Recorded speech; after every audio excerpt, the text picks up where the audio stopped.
Hello everyone, and welcome to the Dice Commando YouTube channel. I'm Andrew, with you here as always. This is the Commando Cast, a video cast about all things Star Wars Destiny. This video and others like this one are possible thanks to viewers like you. Please show your support with a like and subscribe, and be sure to hit the bell notification icon so you don't miss any new videos. If you want to get involved with the channel, consider becoming a channel member. There are many benefits to channel membership, including access to our Discord, exclusive deck tech and strategy videos, and the opportunity to help create channel content. I want to sincerely thank all our channel members, as I truly couldn't do this without your support. You guys rock. Go Commando. Hello everyone, welcome to Dice Commando and the Commando Cast. I'm Andrew here as always, and thank you very much for joining me today. So lately across the global community, a lot of different individuals and teams have been throwing their hat in the ring for custom card design, fan sets, and stuff like that. And it's really made me take note of the concept of power creep and how in Star Wars Destiny really, once we go there, we can never go back.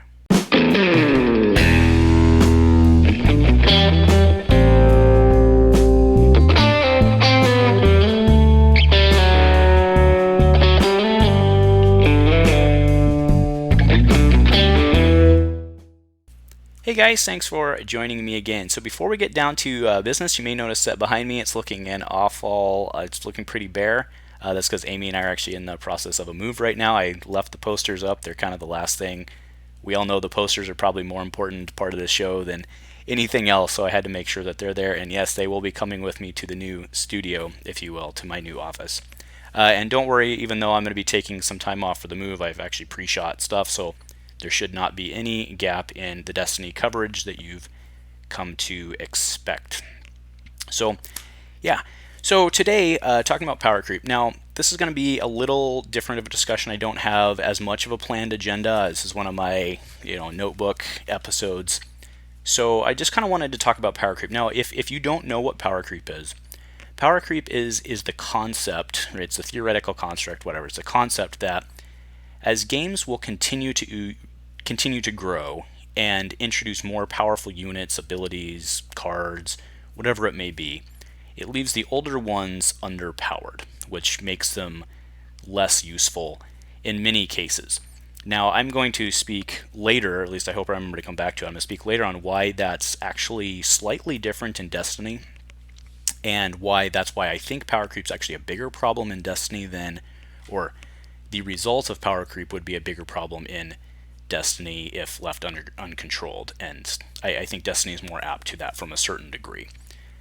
So with power creep defined, I think one of the best ways to kind of go in and talk about, I want to do two things today. First, I want to talk about power creep itself and why it happens, specifically from a Destiny standpoint. And then two, I want to talk about why power creep is, like I kind of spoke to earlier, why power creep is such a major potential problem for Destiny. Not that it's not for all other games, but I think that Destiny has some particular problems with power creep. So let's go into number one, right? Talking about power creep itself. So I think the best way to do this is to actually talk about the concept of fan cards, right? Where anybody, right? This doesn't have to be like an A or H set. This can be anybody. They've gone out and they've created their own card, right? I'm going to create Cad Bane or Aura Singh or whomever my favorite is. I don't know. That's who just comes to mind right now. But I originally, when I did this, I was going to go out and grab some like ridiculous fan cards, but I kind of decided against that because everybody's allowed to do what they want to do, right? So I didn't want to like poo-poo on anybody's idea. So instead, I wanted to kind of go the opposite direction. So what I'm showing right now is from a fan set that I designed for my local team for a tournament we ran. This is the Rebel Pathfinder. The Rebel Pathfinder this card is boring. It is not sexy. And part of the reason it isn't is because it's mathematically solid. Like this is a mathematically solid. It falls directly in line with everything that we have, and actually with some of the later stuff, even like the elites. It's not an exciting card. Like, this is not an exciting card by any means. So why is it not being exciting relevant? Like, why am I talking about some boring card? The point of power creep, especially as it applies to fan cards and fan-made sets and stuff like that, is it's not fun to design boring stuff, right? It's just not. If you're going to sit down and you want to design something new, The easiest way to do something new and something exciting is to make it more powerful, make it more attractive to be played. But remember, that is why a lot of, right, when you see fan cards posted in whatever forum, a lot of the feedback you see directly to those fan cards is this card is broken, or this card is overpowered, or, a huge number of them have mechanical, game problems. But one of the largest common feedbacks is this card's just too good, right? And I think that kind of feeds into what I was talking about is, if you're going to sit down and just do something for fun, like, you're not going to, like, design the next field medic, right? Like, I use that example all the time, but like, you're not going to be like, oh, well, here's the next field medic. You're just not going to do it. You're going to design something that's better, right? So now let's take the next step and talk about someone who's an actual game designer, right? So your job is to, you work for FFG. Well, maybe you used to work for FFG. Oh, no, you didn't. I didn't say it. Yes, you did. Or you work for Magic or Yu-Gi-Oh! or whatever, right? And your job is to develop a set of cards, the next product that's going to sell and make people be excited, right? Now, and this is where I'm probably going to get in trouble, right? But, and I do want to be clear, I am using this term very loosely, right? But to just default to using power creep to make your set exciting is lazy, right? It's lazy design. And what I mean by that is, I don't mean the individual's lazy, right? There's a ton that goes into the playtesting, the actual work of design, right? I'm not saying the individual's lazy. I'm saying the concept of just automatically defaulting to using power creep is lazy. It is exceedingly difficult to build and develop a set that has new stuff, new mechanics, and yet remains balanced within the existing card pool. It's easy to just make stuff stronger and make it better. But that keeps compounding, right, over and over and over time, and then you end up with something that doesn't even look like the game anymore.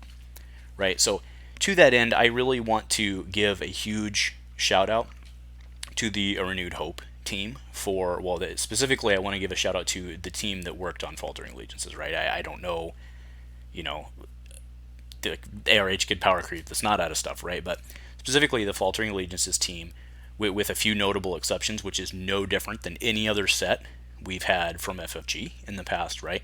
With a few minor exceptions, the Faltering Allegiances set actually, probably on the whole, was actually a downstep in power, right? And the fact that they were able to get us something that was good, interesting, and added play without taking that natural step function was really impressive, and they deserve a huge pat on the back, and I was very impressed by that. So I just wanted to make sure that got in. And yes, that there are a couple cards in there that are too strong, Tyrone being one of them. But you guys know where I stand on that.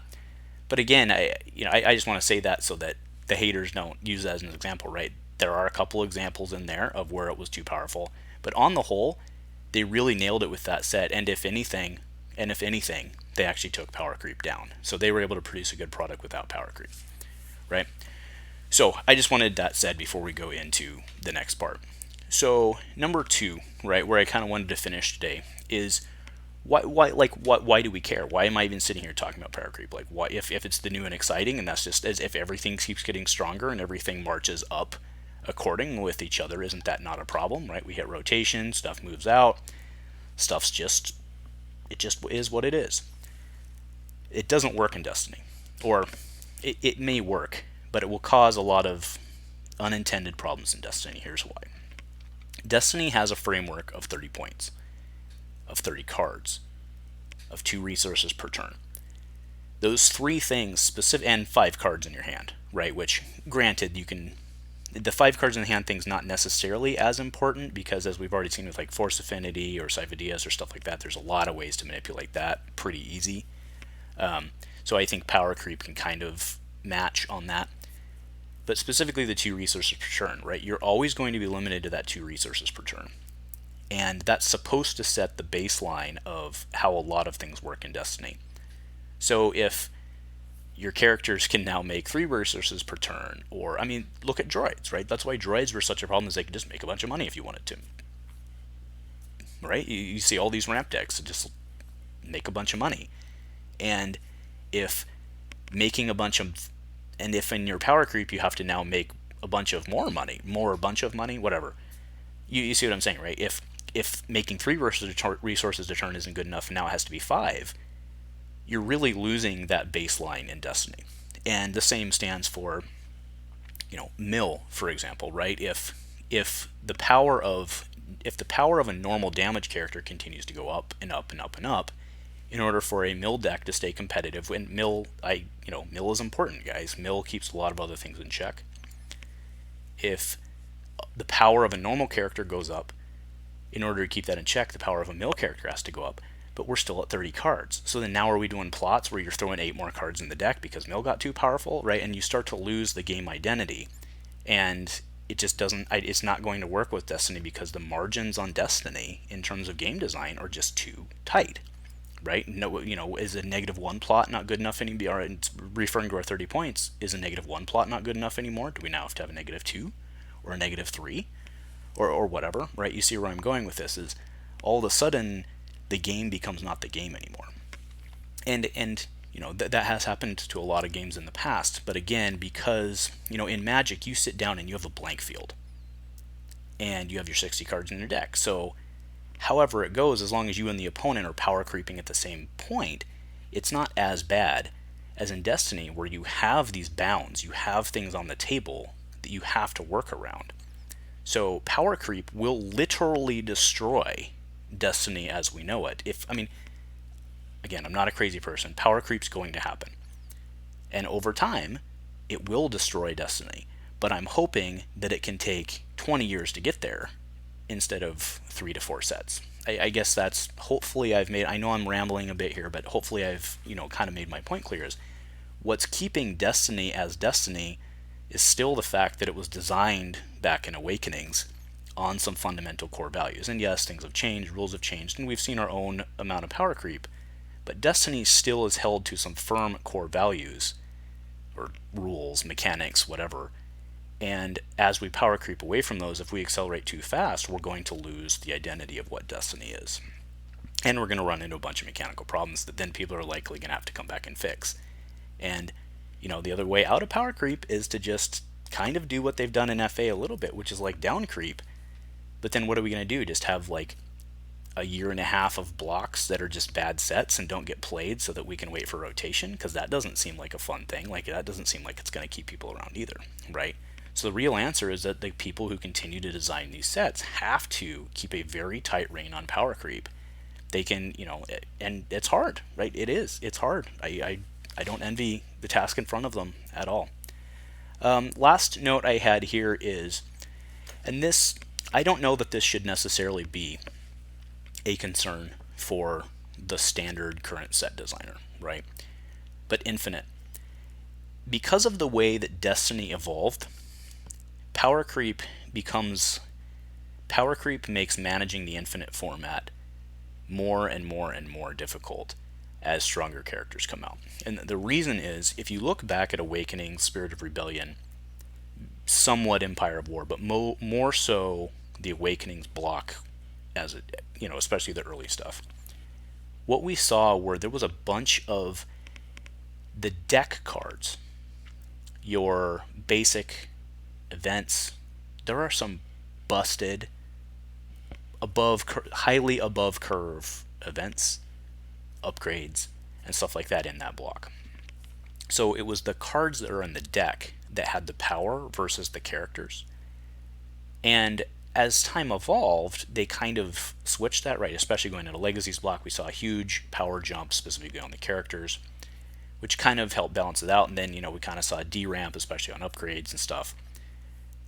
And that works when you're rotating. But when you're looking at the Infinite format itself, it starts to fall apart, because now you're using, let's say we're, set 20, and a 15-point character now carries, 3 and 4 sides. And then he or she can use event cards from Awakenings. That's very, very, that's a very scary prospect in terms of like a balance a balance. Like, I don't know how I'm going to do that on the Holocron, right? And maybe people aren't even playing the format because it's so busted by that point, and then the problem solves itself. I don't know. Hey guys, sorry for the cut interrupt here. However, when I was doing the editing on this episode, I actually thought of a really good example to kind of prove my point about how character creep getting better really brings out some of the earlier cards. The best example, hands down, is defensive position, right? If you actually look back at the Awakenings block, there weren't all that many, especially in Hero Red, right? There weren't all that many two sides, right, to begin with. But then you start looking at how characters evolved into, specifically into with the power jump and Legacies, but also into definitely Convergence block. There was a lot more two sides. They were flying around everywhere. Everybody had them, and all of a sudden, defensive position became just a monster in the Infinite format. So hopefully that helps to explain a little more what I'm talking about right now. Can you imagine defensive position 5 years down the road where a 12-point character has multiple three sides? I mean, anyway, so get right back to the episode. Thanks.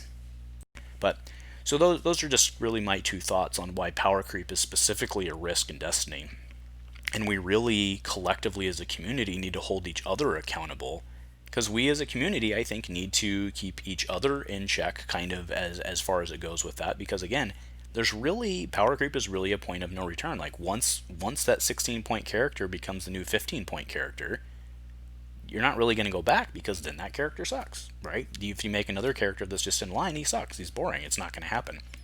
So let's make sure that we're keeping each other accountable, and we're doing the right thing in terms of design. And it starts at home, guys. It starts with the fan cards too, right? Being realistic instead of just sitting down and doing the sexy, right? It sets the baseline for everybody.